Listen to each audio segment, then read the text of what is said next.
కేంద్ర మంత్రి పెమ్మసానికి అంబటి కౌంటర్ ఇచ్చారు. అసహ్యంగా మాట్లాడితే కేసులు పెట్టాలి, అంతేగాని దాడులు చేస్తారా అంటూ నిలదీశారు. 24 గంటల్లో అంబటికి సినిమా చూపిస్తారని పెమ్మసాని అన్నారు. ఇంత పెద్ద సినిమా చూపించావే, ఇందులో ఎవరు హీరో అంటూ అంబటి ఫైర్ అయ్యారు. ఇప్పుడు కేవలం 7,999 అప్ టు 10 kgs వరకు బరువు తగ్గి అధిక బరువు నుంచి వచ్చే ప్రధాన సమస్యలను దూరం చేసుకోండి. అంబటి రాంబాబు గారు ఇప్పటి వరకు మీరు చేసిన వరకు సహనంతో ఓపికతో భరించారు. ప్రభుత్వం కూడా ఈ రోజు నుంచి మీకు నిజమైన సినిమా ఏంటో త్వరలో చూస్తారు. మీకు 24 గంటల్లో మీకు ఎలా ఉంటుందో తెలుస్తుంది. అది ఆ ట్రీట్మెంట్ ప్రతి ఒక్క ఎవరైతే ఈ విధంగా బరితెగించి మాట్లాడేవారో వాళ్ళందరికీ కూడా ఒక గుణపాఠంగా ఉండబోతుందని కూడా మీ అందరికీ నేను తెలియజేస్తా ఉన్నా.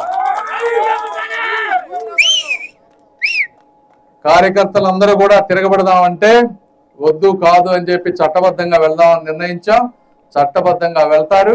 అంబటి రాంబాబు గారికి తెలుస్తుంది ఇంకొకసారి అట్లా చేయకుండా ఉండడానికి. పెమ్మసాని చంద్రశేఖర్ గారు ఏమన్నాడు? 24 గంటల్లో సినిమా చూపిస్తానన్నాడు. చూపించావు.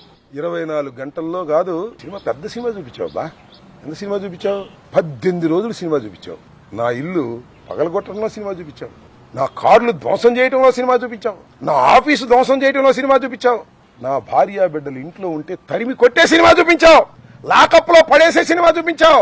రాజమండ్రి సెంట్రల్ జైల్లో 18 రోజులు ఉండే సినిమా చూపించావు. అవునయ్యా పెమ్మసాని, ఇంత పెద్ద సినిమా తీసావే, బాగా డబ్బున్నాడు కదా. ఎవడు దీనిలో హీరో? ఇల్లు తగలేసిన వాడు హీరోనా? జైల్లో ఉన్నవాడు హీరోనా?